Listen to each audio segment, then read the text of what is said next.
법문 들으시는 모든 분들이 재앙은 소멸하고 소원은 성취해서 부처님 전에 복 많이 지으시기를 바라온드립니다. 오늘도 지난 시간에 이어서 건강한 사회인이 되는 길을 말씀드리고자 합니다. 그런데 지난 시간에 말씀드렸듯이 건강한 불자가 되는 길, 특히 금강경 가르침을 통해서, 금강경 교육 방법을 통해서 건강한 불자가 된 실례를 몇 가지 말씀드려보고자 합니다. 건강한 불자가 된 실례를 말씀드리기 전에 금강경 교육 방법은 어떤 것인가? 그 교육 방법이 어떤 원리로 이루어졌기 때문에 이러한 건강한 불자들이 되었나? 이제 그 교육 방법에 대해서도 말씀드려보고자 합니다. 제 체험을 바탕으로 말씀드리는 것이 더욱더 실감나고 자신 있는 말씀을 드린다는 것 양해해 주시기 바랍니다. 저는 일찍이 이제 대학을 졸업하고 군대를 제대하자마자 제가 원체 불교를 좋아했고 도인을 만나기를 원했던 그 뜻대로 밝은 도인을 만나서 4년간 출가 수행을 한 적이 있었습니다. 그런데 그때 저를 가르쳐 주셨던 도인들, 이제 선지식이라고 해야 되겠죠. 선지식의 가르침이라는 것은 금강경 가르침의 신해행증이었습니다. 즉 금강경 가르침을 믿고 그것을 실천 가능하게끔 해석을 하고 실천 가능하도록 한 해석을 바탕으로 해서 실천을 하고 실천하는 것을 행이라고 합니다. 반드시 지혜를 얻으려면 지식을 얻으려면 행이 필요가 없어요.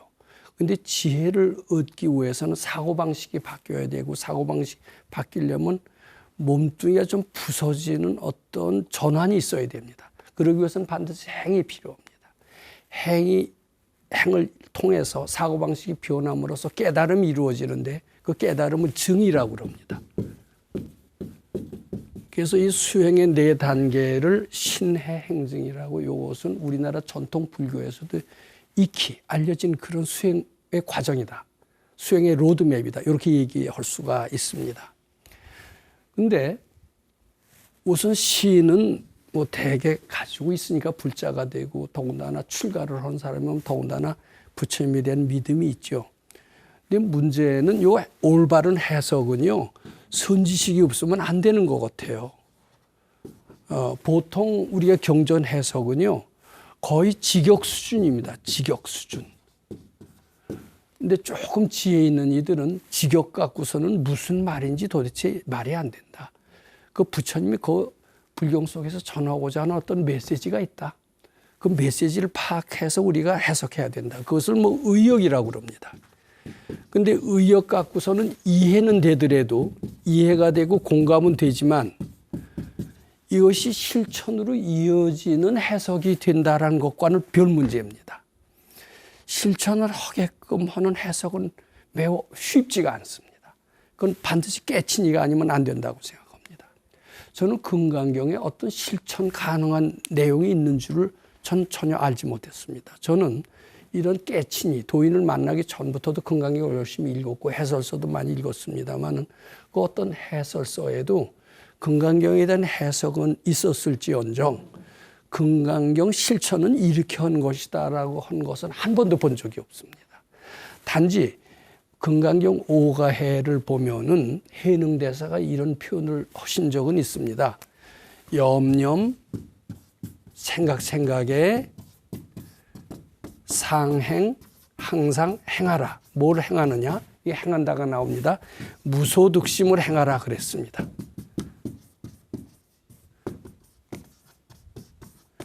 무소득심을 행하는 것이 금강경 실천이라는 것은 어렴풋이 알았습니다만은 무소득심을 어떻게 행해야 되는지 구체적인 방법은 해능대사가 말씀을 안 해놨습니다. 역시 금강경 실천은 오리무중이었습니다. 그런데 금강경 실천뿐만 아니라 법화경 실천도 알 수 없는 거고 화엄경 실천은 더더욱 알 수가 없는 거고 뭐 원각경 실천도 모르겠고 즉 경전은 경전이지 그것이 실천하고는 무관한 것 같았었어요. 여기에 도인의 지혜가 필요한 겁니다. 깨달은 이의 지혜가 필요한 겁니다. 저는 참 행운으로서 그런 깨친 이를 만났고 실천 가능한 해석을 만났고 실천할 수가 있었고 그 실천을 통해서 무지에서 벗어나고 탕지에서 벗어났다고 스스로 생각하게끔 됐습니다. 자, 그러면 그분이 말하는 해석 그리고 실천은 무엇이냐 하면은 우선 그것이 다른 데 있지 않습니다. 우리 흔히 간화선은 그 뿌리인 소위경전인 금강경에서 나왔다고 합니다만 금강경 어느 구절에도 간화선 해라라는 말이 없습니다. 즉 간화선이라는 수행과 금강경의 해석은 서로 일관되어 있질 않아요. 금강경을 읽고 독송은 하지만은 간화선이 어떻게 무소득심이냐 이것을 설명해 주고 간화선을 한다면 몰라도 지금 어느 스님한테 물어봐도 간화선이 금강경에서 나왔는지 안 나왔는지도 잘 설명을 못하고 금강경과 일관성이 있다는 것을 더더욱 설명을 못하는 것 같습니다. 그런데 이 해와 행은 일관성이 있어야 됩니다. 저는 금강경을 실천 가능하게끔 해석을 하고 그것에 걸맞는 행을 하게끔 하는 깨친 이를 만나서 실천을 했고 그 결과가 일관성이 있는 이러한 수행 과정을 통해서 깨달음을 얻었다. 즉 탐진치에서 벗어났다. 이렇게 말씀드리고자 합니다. 자, 그분의 해석은 어떠냐? 올라오는 모든 생각은 많죠.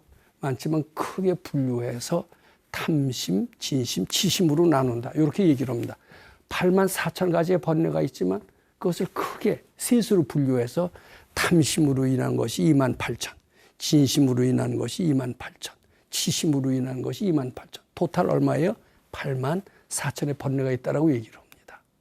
근데 제일 먼저 드러나는 게 탐심에 관한 번뇌라고 그럽니다. 또 그다음에 이제 탐심이 어느 정도 가라앉으면은 이제 진심에 관한 번뇌들이 올라오고 그것이 탐심이 다 없어진 뒤에 진심이 올라오는 것 같지는 않습니다. 탐심, 진심 뒤에 또 탐심이 올라올 수도 있고 치심으로 뛰었다가 이렇게 왔다 갔다 하는데 대체로 동물들은 탐심은 있어도 진심은 적습니다. 또 고등동물은 진심은 있어도 치심은 좀 적습니다. 그래서 치심이 가장 고등 번뇌라고들 얘기를 합니다. 근데 이런 모든 번뇌를 금강경식으로 해석을 해서 실천하게끔 합니다. 실천의 방법이 금강경 제3분에 나와 있다라고 얘기를 합니다. 즉 약난생, 약태생, 약습생, 약화생 이런 구류 중생을 악의 영이 무여 열반 이멸도지라는 그런 구절이 나옵니다. 그것은 탐심으로 인한 약난생, 약태생을 그냥 알로 까는 중생, 태로 나는 중생으로 해석하지 않고 마음 씀씀이로 해석합니다. 즉 배반하는 마음은 알로 까는 보를 받고 의지하는 마음은 어때요? 태로 나는 보를 받고 숨는 마음은 물고기 보를 받기 때문에 약난생, 약태생, 약습생을 중생으로 해석하지 않고 마음 씀씀이 번뇌 망상으로 해석합니다. 즉 수많은 모든 번뇌 망상을 악의 영인 무여 열반 이멸도지 부처님 만들어라. 부처님 만드는 게 뭐냐? 부처님 그 생각을 부처님께 바쳐라. 부처님과 바꾸어라. 이렇게 해석을 합니다. 그것이 실천 가능한 해석이 되는 겁니다. 즉 올라오는 모든 생각이 올라올 때마다 그 생각에 머물러 있지 않고 우리는 그 생각을 부처님께 드렸습니다. 바쳤습니다. 즉 탐심이 올라올 때 탐심을 부처님께 바쳤습니다. 누굴 미워하는 성내는 마음이 올라왔을 때 그 성내는 마음을 내가 가지고 있지 않고 얼른 그 생각을 부처님께 바쳤습니다. 그랬더니 성내는 마음이 부처님 마음 하는 마음으로 바꿔졌습니다. 성내는 마음은 사라지고 그 자리에 부처님이 대신 들어섰습니다. 부처님 광명이 임했다라고 할 수가 있습니다. 근데 그래도 금방 사라지잖아요. 또 나와요. 또 나오면 또 바치고 이렇게 한참 바치다 보면은 드디어 진심이 사라질 때가 있어요. 아, 나한테서 이제 미운 마음이 없어졌네. 이렇게 됩니다. 미운 마음이 없어진 데는 그냥 무심한 마음이 아닙니다. 아주 거기에 자비로운 마음이 본래 가지고 있었던 자비의 마음이 드러나게 됩니다. 그다음에 치심이라는 것은 뭐냐면 이만하면 됐다라는 오만한 마음입니다. 그 생각이 올라올 때도 부처님께 자꾸 바치는 겁니다. 즉 이것이 금강경의 실천입니다. 그래서 우리는 첫 번째 올라오는 모든 생각, 특히 괴롭다. 이 괴로운 게 많죠. 근심 걱정. 이게 근심 걱정입니다. 그것도 일을 하는데 안 되는 게 너무나 많아요. 안 된다. 안 된다도 있지 또 모른다도 많아요. 근데 이 근심 걱정을 크게 분류해서 탐심에 속한다라고 보면 됩니다. 이 안 된다라는 것은 진심에 속한다고 보면 됩니다. 이 모른다는 치심에 속한다라고 보면 됩니다. 치심. 이만하면 됐다. 이게 모름의 무지, 치, 어리석다라는 뜻입니다. 그러면 이 탐심을 자꾸 바치면은 탐심이 소멸되면서 괴로움이 이제 행복으로 변합니다. 이제 탐심에도 여러 가지 종류가 있습니다만은 대개 근심, 걱정, 뭐 의지하고 바라고 궁하고 거지 마음 이게 다 탐심에 속합니다. 그다음에 진심도 여러 가지 종류가 있어요. 맥 빠지는 것도 진심이고 슬픈 것도 진심이고 다 진심이지만 남을 꾸짖는 것도 진심이지만 뭐가 안 된다라는 것 거기에 압축되어 있습니다. 그것이 대표적인 진심의 특징입니다. 그걸 자꾸 바치면 안 된다가 변해서 된다로 됩니다. 된다. 능력이 돼요. 그다음에 우리는 모를 게 너무나 많은데 모를 걸 바치면 알아지느냐? 우리는 알아진다고 생각 안 합니다. 모르는 거 바치면 그저 모른다는 생각이 없어지는 무심은 될지언정 알아지는 것으로 된다라는 생각을 안 합니다.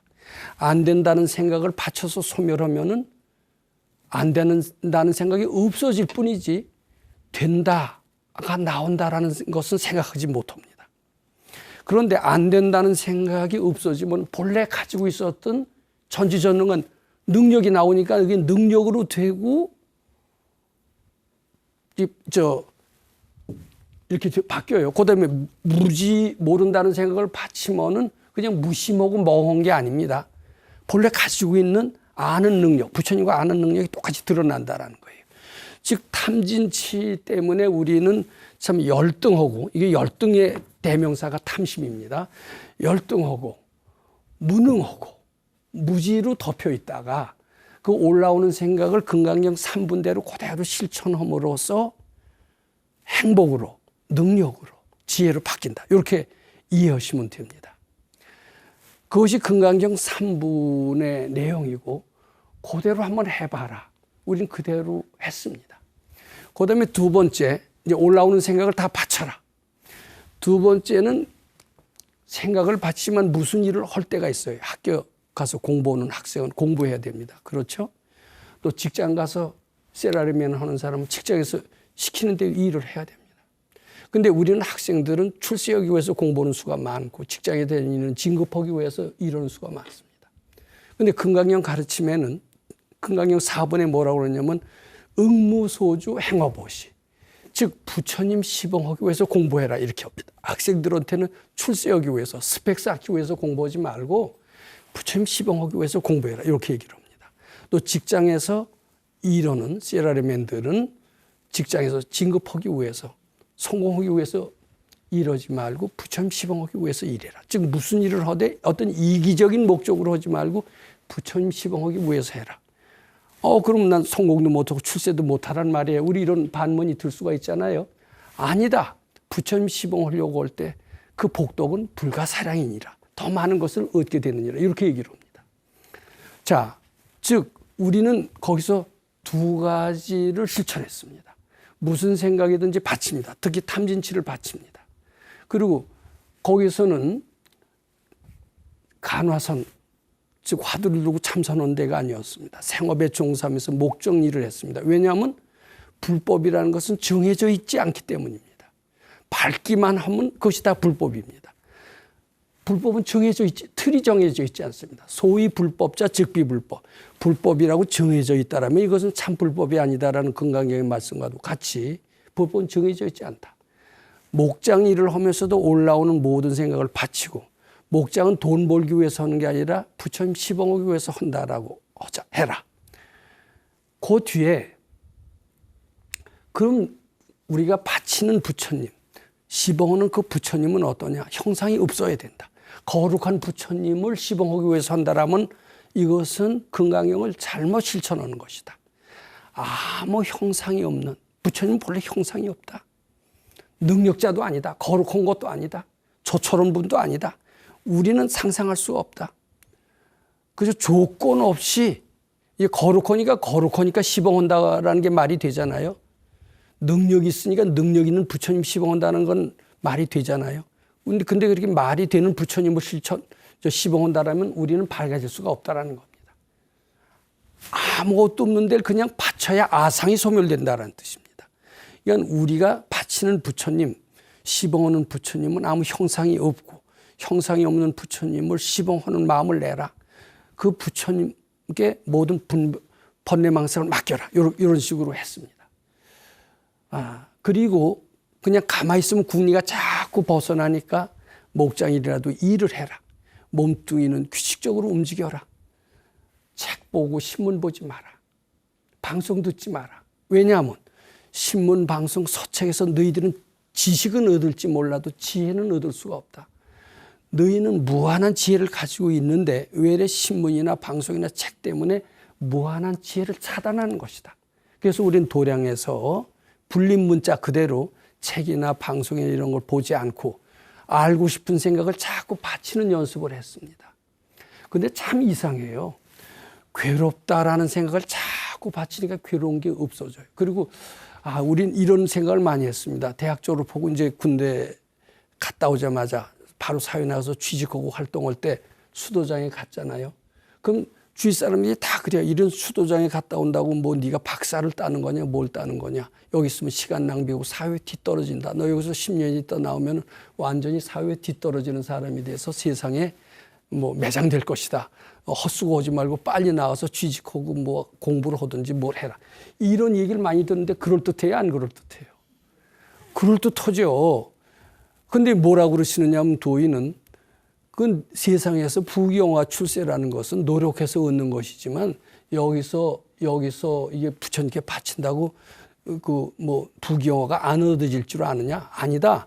너희들이 가난한 마음을, 궁한 마음을 자꾸 바치면 부자가 되는 거고 남을 자꾸 꾸짖는 마음, 안 된다는 마음을 바치면 능력이 생기는 거다. 여기서 몇 년 동안 공부해봐라. 절대로 사회 나가서 뒤떨어지지 않는다. 이래요. 근데 그 말이 안 믿어지더라고요. 근데 이제 그렇게 자꾸 하면서 특히 제일 어려웠던 게 뭐냐면 이제 저희 어머니를 혼자 놔두고 수도를 하니까 어머니가 생활력이 없잖아요.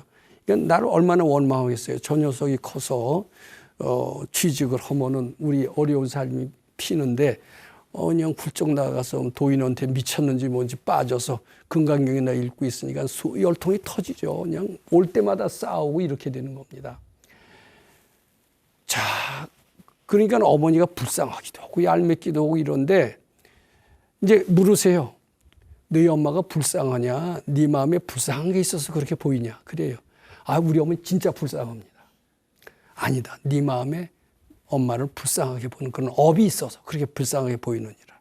그리고 네 마음인 줄 알고 그것도 바쳐라. 이렇게 얘기를 합니다. 바치면 없어집니까? 없어진대요. 자꾸 바쳤더니 불쌍한 게 덜해요. 그럼 내가 불쌍한 게 덜하면 뭡니까? 엄마는 아무런 행복이 되지 않는데요. 그래서 더 바쳐봐라. 이게 불쌍한 걸 자꾸 바치니까 내 마음속에서 어머니가 불쌍하다는 생각이 차츰차츰 없어지는데 참 이상해요. 내 마음속에서 없어지니까 어머니는 달라지더라고요. 실제로 달라져요. 그게 수도의 의미입니다. 근데 이것을 아는 분이 도인이나 할까? 모르는 것 같아요. 그러면 산속에서 수도 오는 게 뒤떨어지는 거예요? 아니에요. 그리고 이제 안 된다는 생각이 참 많았어요. 그렇게 하면 안 됩니다. 이론상으로 안 됩니다. 선각자들은 다 안 된다고 그랬습니다. 선각자가 안 된다고 그랬어요. 내가 안 된다는 생각이 그렇게 보게 하는 거예요. 그럼 그러세요. 네가 안 된다고 그랬지 누가 선각자 핑계 대지 마라 그러세요. 그래요? 그럼 안 된다는 생각 한번 바쳐볼까요? 안 되는 걸 자꾸 바치니까 돼요. 야, 나폴레옹이 불가능이 없다고 그러더니 헛소리인 줄 알았더니 정말 그러네. 이렇게 됩니다. 우리는 모르는 게 당연하고 안 되는 게 당연하고 괴로운 게 당연해요. 부처님 말씀에도 일체 개고다. 일체는 다 고라고 그랬는데 부처님이 그러셨는데 우리는 괴로운 팔자인데 우리가 어떻게 그 팔자를 딛고 행복해질 수 있습니다. 그럼 뭐라고 그러시냐면 그건 네 선입견이다. 네 고정관념이다. 그 생각을 바쳐라 그래. 그러니까 오르락내리락을 수도 없이 했는데 참 그런 말이 있습니다. 절에도 스님이 되는 거 보면 금생을 죽은 셈 치고 살라 그런 얘기가 있어요. 우리는 얼마나 아르마리를 많이 냅니까? 아는 척을 많이 합니까? 그리고 자기 주장이 얼마나 강합니까? 고정관념에 얼마나 사로잡혀 있다는 것을 아무리 바보라도 어렴풋이 압니다. 내 고집은 꺾을 수가 없다. 자기 고집은 꺾을 수 있는 것 같아요. 근데 남의 고집은 꺾을 수 없다라고 얘기를 합니다. 남의 고집을 꺾을 수 없다라는 게 그 사람 마음이거든요. 근데요, 정말 미친 척하고 받쳐보시고 죽은 참 숨치고 받쳐보시고 그리고 부처님 절대 공경심이 꼭 필요합니다. 그렇지 않으면 중간에 의심 나고 보따리 싸고 돌아갈까요? 안 돌아갈까요? 자, 참 그렇게 해야 됩니다. 그 비유로 그렇게 해요. 그런 말이 있어요. 모기가 철판을 뚫어요. 가능합니까? 불가능합니까? 불가능하죠. 수학적으로도 말이 안 되고 과학적으로도 안 되고 뭘로 해도 말이 안 됩니다. 그렇게 한번 허라는 거예요. 수도가 그렇다는 거예요. 근데 그 안 된다는 생각이 안 된다고 그럽니다. 저는 참 그렇게 지금 생각해 보면 무지하게 짝이 없고 지금 와서는 이런 얘기를 그래도 비교적 쉽게 할 수 있었는데 그때는 의심과 하여튼 등등 해서 참 방황을 많이 했던 것 같습니다. 근데 오래오래 하니까 하나하나 참 도인의 말씀이 옳다. 세상에는 아는 사람이 있다. 아는 사람이 있을 뿐만 아니라 우리도 알 수가 있다.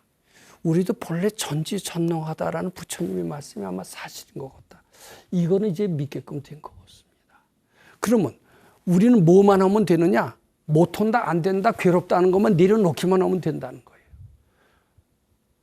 근데 그런 걸 그대로 두고 노력해서는요, 불가능을 가능으로 100년 가도 안 되고 1000년 가도 안 됩니다. 근데 우리 세계 안 된다는 생각을 내려놓으면은 수많은 불가능을 가능으로 바꿔놓을 수가 있습니다. 수많은 무지를 지혜로 바꿔놓을 수가 있어요. 수많은 가난을 부자로 만들 수가 있어요. 근데 우리는 아마 100번 죽었다 깨어나도 빌 게이츠처럼 부자가 된다는 것은 거의 불가능할지도 모릅니다.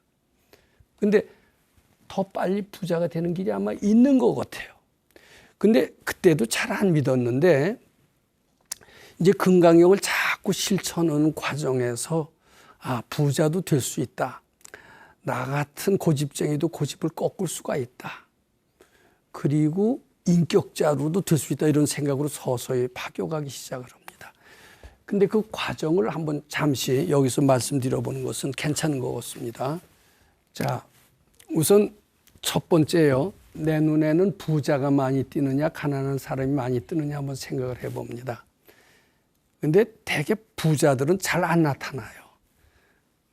예전엔 거지가 참 많았습니다. 거지가 눈에 많이 띕니다. 내 눈에는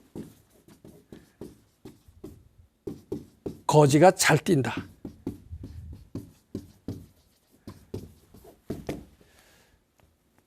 거지는 나하고 상관없는 것 같아요. 그저 내가 길에 다니다 보니까 거지가 잘 뛸 뿐이다 이렇게 생각을 합니다.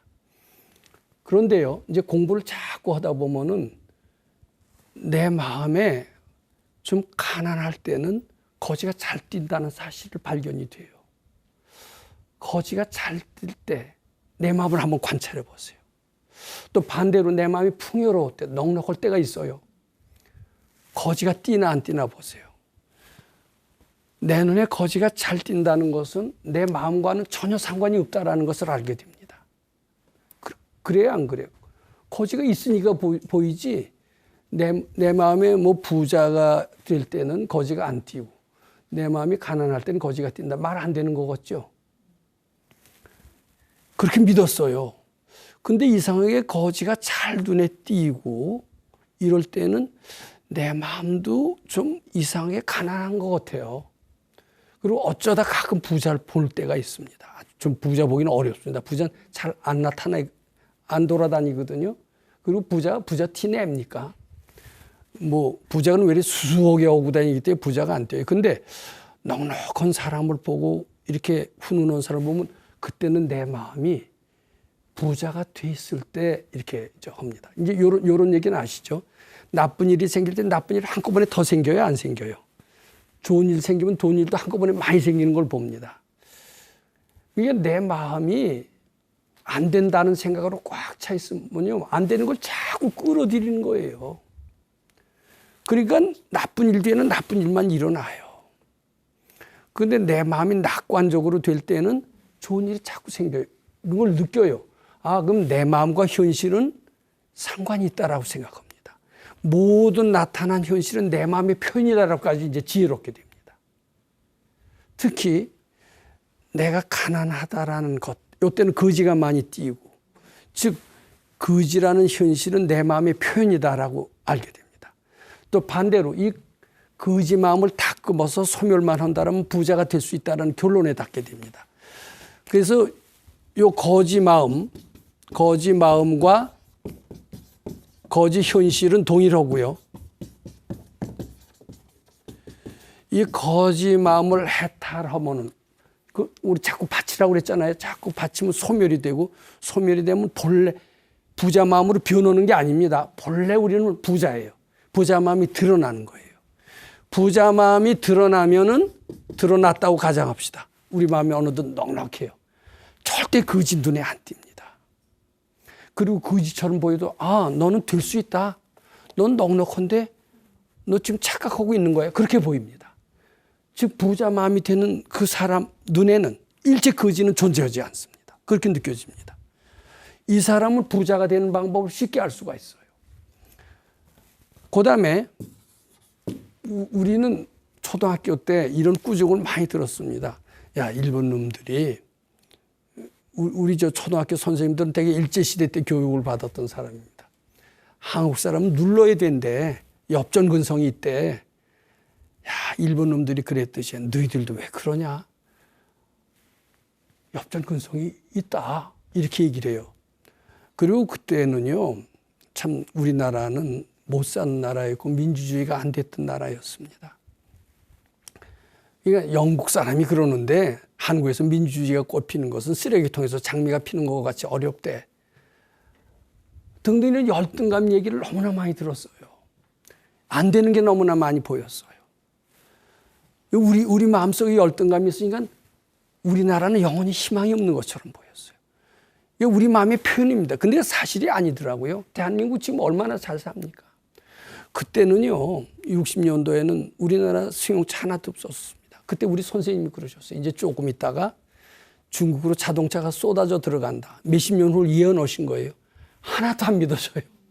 이런 나라에 있을 수가 없다. 우리 마음이 원체 거지니까 그걸 상상할 수가 없는 거예요. 근데 도인들은 그것을 아는 겁니다. 자, 그래서 이제 이게 모든 현실은 내 마음의 표현이다.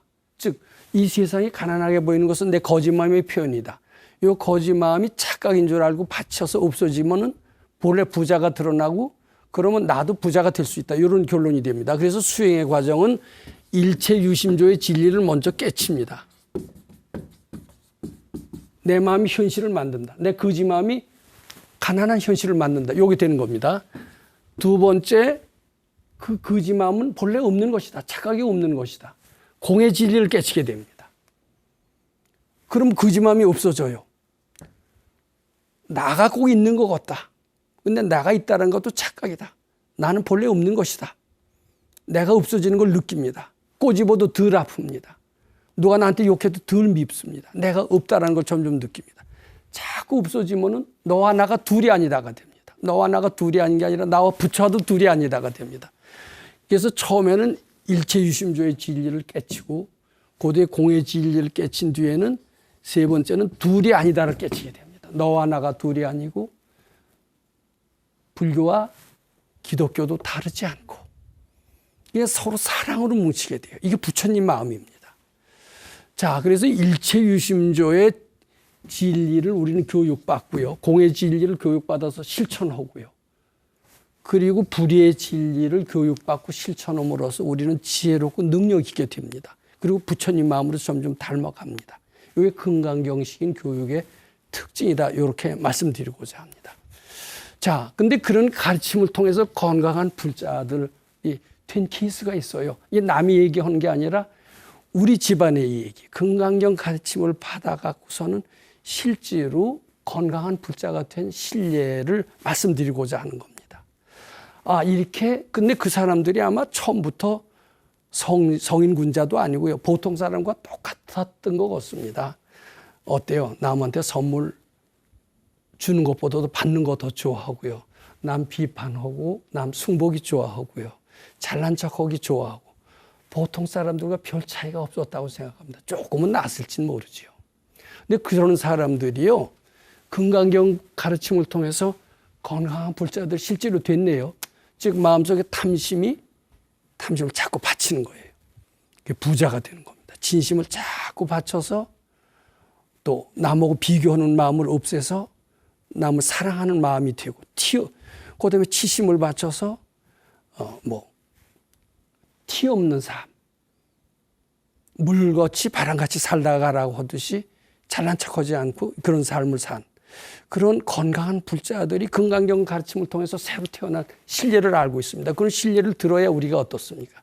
기분이 좋고 금강경 실천할 그런 의욕이 생기겠죠. 그래서 그런 세 가지 사례를 한번 들어서 우리로 하여금 금강경을 실천하게끔 그런 마음을 내보도록 그렇게 말씀드리고자 합니다. 제가 이 자리에서 BTN 방송에서도 그런 사람의 얘기를 잠시 한 적이 있었습니다. 누구라고 밝히지도 않겠습니다만 세 사람이 있었습니다. ABC라고 합시다.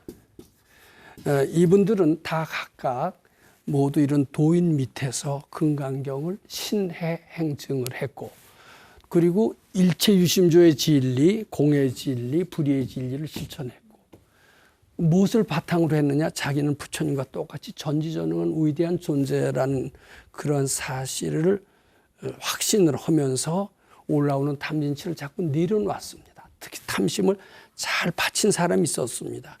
우리는 왜 가난하냐? 우리는 스스로 거지라고 생각하기 때문에 가난하게 된다는 겁니다. 이런 가난한 마음을 자꾸 바치니까 가난한 마음이 소멸됩니다. 거지 마음이 소멸됩니다.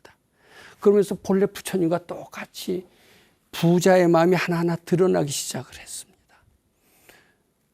그이는 가난한 마음을 자꾸 바침과 동시에 가난한 마음을 소멸하면서 차츰차츰 돈이 따르기 시작을 했습니다. 사람은 돈을 따르지 말고 돈이 사람을 따라야 된다는 얘기를 합니다. 그래서 그이는 수백억의 재력가가 됐습니다. 근데 그이는 노력해서 물론 노력도 했겠죠. 근데 돈 벌려는 노력을 한 게 아닙니다. 부처님께 바친 노력을 했습니다. 그래서 아주 쉽게 큰 돈을 받습니다. 제가 그 사람 얘기를 여기서 한 적이 있었습니다. 그이는 돈 버는 방법을 무엇이라고 묻느냐. 그이한테 당신은 어떻게 이렇게 짧은 시간 내에 어렵지 않게 돈을 모았느냐 그러면 난 돈 모은 거 없어. 아마 이렇게 얘기할 거예요. 본래 가지고 있었던 그 재산이 드러났을 뿐이에요. 아마 이렇게 얘기를 했을 겁니다. 그럼 재산이 드러나게 하는 방법은 무엇이냐? 이렇게 또 물을 거예요. 그것은 다름 아니요. 금강경을 자꾸 실천했을 뿐이요. 아마 이렇게 대답할 겁니다.